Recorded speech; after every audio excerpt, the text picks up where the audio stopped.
Welcome to the White Knuckle Podcast with your hosts, Jason Science and Dr. Clint McCoy.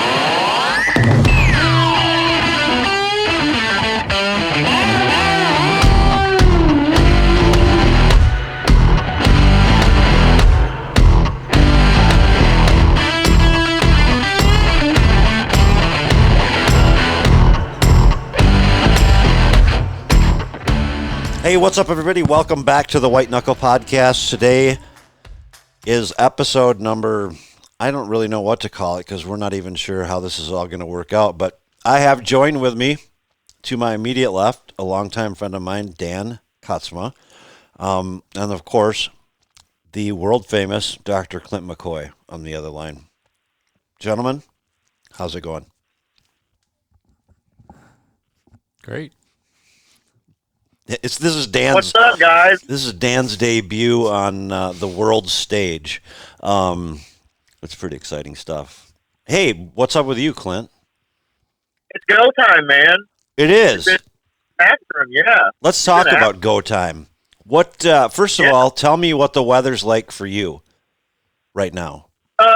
Super dry. First good cold front of the year just come through, and we're on the verge of getting our first. We got a little pinch of rain that we've not had since like 2 months ago. Really, it's that dry, like drought monitor burn ban type dry. Sure. And now we just got that cold front, and we're starting to see some activity up on their feet. Nothing big yet, but I just pulled some camera cards this morning and had a chance to go through some, and they're starting to daylight a little bit. So, are you getting some crazy daylight? What? So when you're talking daylight, give me an example. Are we talking field edge daylight, or are we talking in the timber, deep in the timber? 100 yards from their bedding area. Both. I just pulled a camera that was like right on the outflow of this pond, and it's like one of the only water sources around up there, and it's like a little narrow pinch corridor, and it's been there for about 6 weeks. And, it's one of those scenarios where you go pick up that card and there's like 19 some odd thousand images on it. And you're like, there's no way. And it's legitimate wildlife the whole time. And it's like one of the craziest varieties of wildlife over water source you can find. But anyway, the most recent daylight of a mature buck was right over that last night at about 6 p.m. So, yours truly is going to go dive right in there with the wind I've got this afternoon and see if we can take one right at him. What's the temp? Let's see. It's about 60 right now. 60, okay. And it's supposed to drop toward the end of the day. Yeah, 61, 62 somewhere. And yesterday was chillier, but it's still fairly warm yet. Just for context, I guess, I was looking at the forecast for Missouri, where actually Dan and I and David are headed a week from this coming Thursday. And I noticed that the temperatures are like in the 50s versus, here they're going to be in the 40s, in some case close to 60. Is that typical for the rut for you guys, or is that still a little on the warm side? It really depends on the year where we're at. I've had some rut years where it's just in the 60s, low to mid 60s for 7 to 10 days straight. But then like last year, we had, oh my God, like blizzard-like conditions on Veterans Day. So it's super variable. Yeah, it's a coin flip. Do you think that, obviously once you hit the 6th, 7th, 8th, 9th of November, they're obviously it's on, but prior to then, do you feel like it's a little bit weather dependent in terms of the movement? Yeah, I think it's the temperature. I think in Dr. Strickland that we've talked to before on the podcast. Sure. I think he'll agree that temperature does play a factor in daylight activity to a pretty heavy degree, and there's not a lot of other factors that are that repeatable. Mm-hmm. As repeatable as ambient temperature. Right. So, I think that's one of the key things that we talked about with him. And I think absolutely the ambient temperature is make or break for daylight activity. And you think about it, it makes sense, right? Like if you got a bunch of does that are, as fat as they're ever going to be during the calendar year, and they've got as much fur cover on them with their winter coats, and say it's a 65-degree day with no wind, they're going to feel hot. They're up, moving around, running. Sure. And so I think they'll just. I see it where those will just sit on their ass and do nothing in those really warm and seasonably warm days, and then they're going to run around at night when it cools off by 20 degrees. Right. I was just curious if cool weather to you is in the 50s versus like. Cool. Oh yeah, definitely it is. It's okay. If I call it, if I could get 50-degree weather, that's good for me. I think. 40 to 50, perfect. But yeah, it's a lot colder up where you're at. It's crazy, isn't it? It's different. It is. It's 43 degrees right now. Since we started, chatting here, the barometric pressure has gone up from 30.04 to 30.07. But are you guys seeing any chasing right now? Then, like we're recording this on what is the 18th today? Yeah, today's the 18th. Dan, what have you seen? Personally, I haven't seen it, but I've heard a few reports from some of our other buddies that they've seen some pretty heavy chasing, actually. I don't know if a couple of early does popped or what, but yeah, I suppose you're always going to have that stray doe or whatever you want to call it that's going to come in early, that starts the party before the rest. Bronson Strickland would tell us that that's definitely going to happen, and so would a whole lot of other experts, right, Clint? Yeah. That camera pull I just yanked. They've been in since a lot of those have been in for 8 weeks, and we had a cold front down here the first 3 days of the season. First nice cold front that we've had for a while then, and I've got some trail camera video that's like you just can't dispute it. He's chasing the living daylights out of a doe, grunting, make multiple passes by the camera, nose down to the ground. But I haven't seen anything like that on any of my cameras since. That's that one stray old grandma doe that is always the early cycler, I would think, and is definitely not the norm. But I haven't seen really any other rut activity, even just remotely, since. I have seen some 3-year-olds up on their feet, and kind of earlier than quote last light. You know what I mean? They're starting to investigate a little bit. But I haven't seen really much in the last couple of days when it comes to mature bucks up on their feet moving yet. Well, I would definitely agree with that. I think that you guys have both spoken about those circumstances, or the odd instance where you've got a mature deer on its feet, and it's typically, I guess, so on my Tacticam I moved it the other day, and because you had mentioned about the great service you got, I thought, well, I'm going to just try and shove this thing deep into the valley, and I did, and it got service, and I thought I'm just going to leave it here, and I left, and 4:00 that afternoon there was a big mature deer on its feet, but the entire time I got one picture of him, and every other picture I had in and around the 5 minutes that there were pictures taken there, the rest was a doe. Yeah. And it was a mature doe, no fawns to speak of or anything like that. So I'm going to assume it was that kind of situation. But I'm not seeing, as of yet, I've not seen a ton of activity before dark. But it's going to happen. Last year I had a lot of pictures start on the 23rd.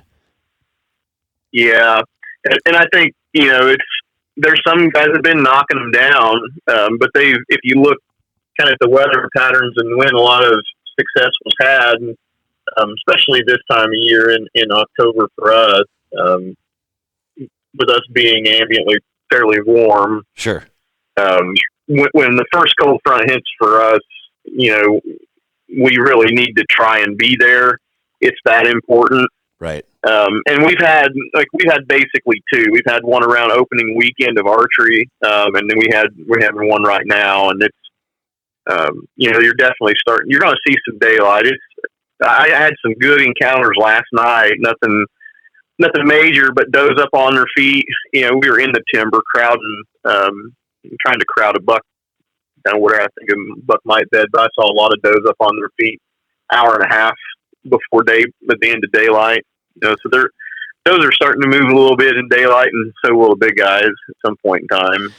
I just pulled some of the cameras that I just pulled. I'm experimenting at this new place that I've never had a chance to hunt on before, and I've been working on it since the summer. And I really just pulled a set of 4 cameras that are on it, that haven't been this is just the first intel I'm getting there. And all those were excellent. That mature buck was on there around that old dried up pond that's like its last water source. But I got thousands of photos of does. The place is loaded to the gills with does. And maybe once a week or once every 3 to 5 days in a couple of those spots, a mature buck has run past those cameras, just keeping an eye on things. You know what I mean? I'm sure he's in there just cruising doe bedding areas. Sure. But it's all well after, middle of the night type stuff. Yeah. Yeah, it's just, so let me ask you this. Dan and I had the debate last night. At what point do you feel like it's necessary to go in the morning? You're going to do more good than harm. What's the cutoff for you for Clint McCoy? Soon. Not yet. I've only been, I think, twice in the morning, and it was during that first weekend cold front. A lot of those trail camera photos, if we're using those guys to be your eyes and ears, what's going on after dark. Mm-hmm. A lot of the times especially if it's a field edge, and if you got a mature buck, they're right around an hour before daylight, right about the time you're walking in. And it's just a good way to it's a good way to scatter them.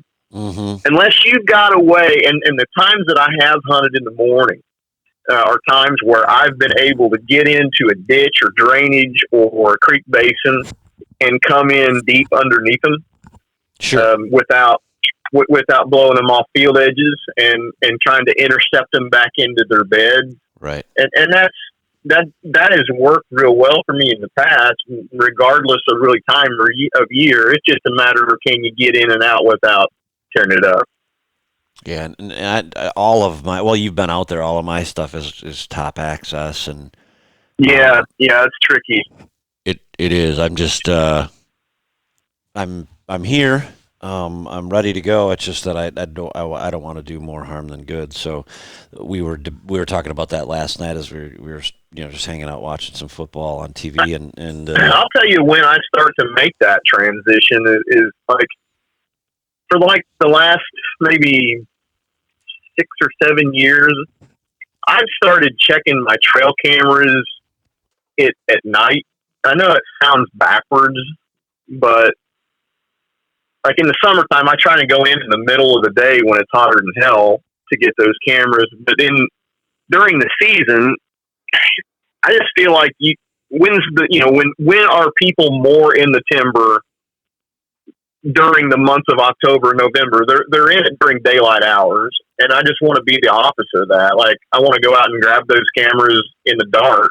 I know it sounds backwards, but I just feel like you're just flipping the times you're putting non-hunting pressure on a certain piece. And we don't do that on all pieces, but there are areas where we can slip in and out in the dark without tearing them up too bad. And so I'll check my cameras at night this time of year, right after sundown, but I'll stay off those field edges in the mornings.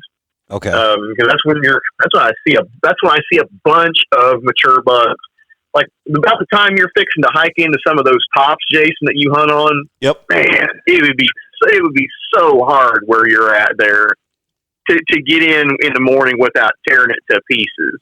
And that's, unless someone drops you from a helicopter, it'd be impossible. I haven't sold enough real estate yet for that, so something to shoot for, I guess. Yeah, I mean that's kind of where I'm at, and I don't think the rut, and that's kind of why I wanted to have a little show like this, is just to talk about where we felt the stage of the rut was, and we'll check back in periodically. Maybe it'll be Thursday, maybe it'll be Saturday. When do you start your rutcation? I think I'm going to start on election day. Oh, really? That's late. Yeah. I want to go a little deeper into November this year with the time that I've got. Why? I'll start. I'm going to hunt around. I'm going to hunt like crazy around Halloween time. I'll have several days I can hunt around there, but I'm going to start probably the 3rd and go till the 25th or 6th.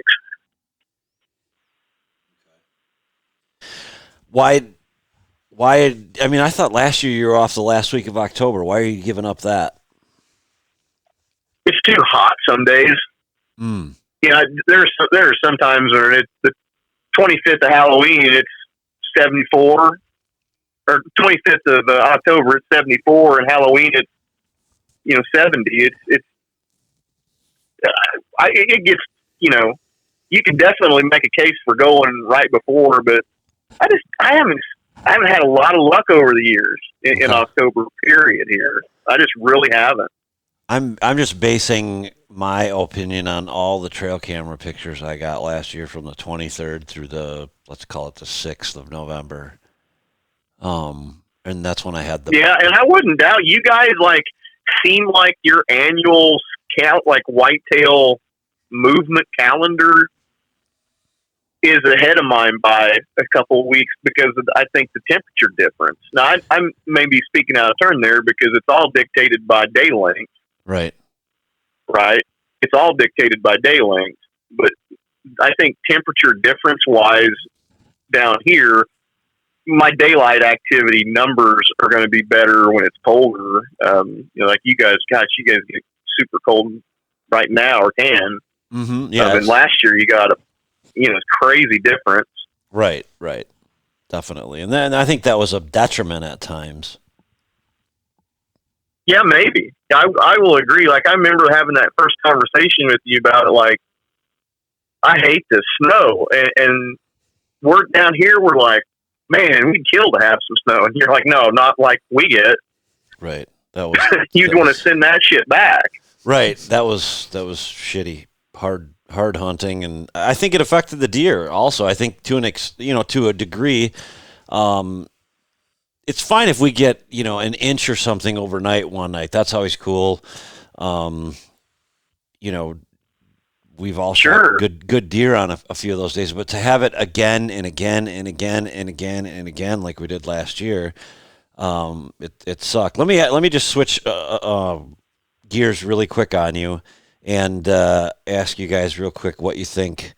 How much, Dan, do you think that sunlight plays a role in deer activity? And I guess sunlight, I mean like a nice bluebird day, that high pressure that we all look for. Is that a big deal to you this time of year? Well, the high pressure is what dictates it, which you generally get the bluebird days with that, I guess, if that answers your question. Those low pressure, cloudy days, it just doesn't seem like they move as well, right? So that's been my experience. Clint, what about for you? The same. I mean, it's pretty general. I think. I don't think we're uncovering any great mystery here, but I just but at the same time, one of my favorite times to be in is when you're getting that big heavy swing. Mm-hmm. From one to the other. Right. And that tends to, but I don't really know that I can't say as I ever like see what the barometric pressure is before I go hunt. I just don't. I don't think about it. I don't worry about it. I just go. Yeah, I would agree with you. I'm still going to go regardless. But yeah, it's good. I think you're right, and your point is like it's good to be thinking about that on a like this puts a positive in my win column for will I see something moving today or should I skip it? You're right. Right. When do you make the switch to diving into the timber? Not until that November time period, or do you do it now? I went in last night pretty deep, and I was trying to. I really just went in for two reasons here. One, I just needed to get. It was more for like a semi hunting / scouting trip. Mm-hmm. And it was great. I found a couple of really nice buck beds and saw some good movement. You know, it was a good hunt, and I was really just trying to parallel a doe bedding area on the downwind side just for fun, to see what I could see. You know, and I had a good time there. Yeah, but I like going deep on days like we were having yesterday when it was windy and cold. Get down in there, and it was, I wouldn't say cold for us, but we had that big cold front come in, and it felt a lot better. Sure. All right. Well, I could ask another 100 questions, but I promised we'd keep this short. We'll do it again. Have you guys up in your neck of the woods? Have you guys had big, heavy killing frosts yet? We've had some. I wouldn't say major killing. We've been in like 30-ish for a few hours. You know, next couple of days it might drop. Yeah, I think we saw 25 degrees. Yeah, so that'll do it. That'll do it. Yeah, definitely. There's still gnats out and mosquitoes and shit like that. That's irritating. What are you guys gonna do tonight? I am going to. I was just sitting here thinking about Dan's going to sit in that spot where you and Zach kind of went in on that hillside, and then Justin, David, and I went, and then we kind of met in the middle. He's going to be sitting right about the spot that we met in the middle, and I think I'm going to hunt that either straight north of there, or I'm going to sit that big alfalfa field. And I just keep going back and forth. There's some big deer around, but Mr. Perfect is going to be, like last year on the 16th, he showed up in the middle of the night out on that alfalfa field. And I've got a camera there again, and I checked it, and lo and behold, on the 16th at 1:31 in the morning, there was Mr. Perfect. So I think if I want to kill Mr. Perfect, I'm going to have to go sit in the general area of that alfalfa field. Dan saw him last year in that alfalfa field in and around this time, and it was very similar weather, wasn't it, Dan? I believe so. Yeah, it was maybe just a little warmer than we have right now, but quite close. Is that alfalfa still green? Oh, yeah. Yeah, man, that's hard to beat. Yeah, that's hard to beat. David and I sat there 2 nights ago. Denver saw deer. And then really, yeah, and then last night David and I went deep into the timber in a new set. I've not hunted the timber at all this year. We went deep in, and it was a great hunt, probably one of the best that I've had in years in terms of just deer numbers, and not only deer numbers, but deer numbers in range, like slam dunk range. Like I was having a hard time not shooting a doe. But we had a bunch come by, really close. It was 4 different groups of 3, so a doe and 2 fawns. And then we saw a buck in the distance, which I believe was Mr. Perfect. That was really early. Yeah. And then, but that's like, that's not too far from Josh, where Josh is hunting, is where I was sitting last night. What's your weather up there like today? It's nice and clear. It's not yet. It's going to clear off here in the next little bit. I mean, I can see blue to the west, and the wind is calmed, and it's 45 degrees right now. Man, that alfalfa's hard to beat, kid. Like my All right, I'll do my it. folks have one of the only. Yeah, I mean, we have one of the only like larger alfalfa fields in the area around here. We run it for the cattle, and they're they can be hit or miss on that. But if it's still green and it's been cut a couple weeks ago, 3 weeks ago tops, it's still going to be pretty good feed value. But if it's gone over 6 weeks, 8 weeks, seed value will be a little less because it gets kind of stemmy. But if you're seeing some daylight activity around those edges, boy, that's a hell of a good place to be this time of year. Boy, it sure is. Yeah, I think the night that David and I went, I don't know what happened other than maybe 20 minutes before dark, I had a coyote walk right out from underneath me. So who knows what he was doing on the ridge behind us? It's hard to say. But when we did walk out, there was, I think, a half dozen deer farther down, kind of where you and I met up on the top of that alfalfa field. Yeah. But I guess the next time we talk, we'll compare notes. You're hunting That'd be water. great. I am. Yeah, I'm gonna go right around it. Yes, I am. I'm gonna hunt green, and Dan's gonna hunt. Katsma's gonna hunt grain. Yeah, freshly picked corn. So, It was just picked last night. yeah. Oh, that'll be fire. That'll be fire, Dan. That's what we're hoping. I got it. He's there's a couple really good deer over there, but like I said, I'd really like to shoot Mr. Perfect. So we'll see. Once we hunt, we just got in from hanging a set that looks really, really good, and it would have been directly west of where we all met that on our last shed hunt of the year. Yeah. There. So, anyway, thanks for letting me interrupt your Sunday, and we'll do this again sometime soon. I'm headed. Yeah, Dan, good talking to you. Yeah, you guys, man, I hope you guys whack one tonight. It sounds like a good night shaping up. Yeah, we'll let you know. All right, guys, you guys take care. All right, you too. See you, bud. Okay, bye-bye. Bye-bye.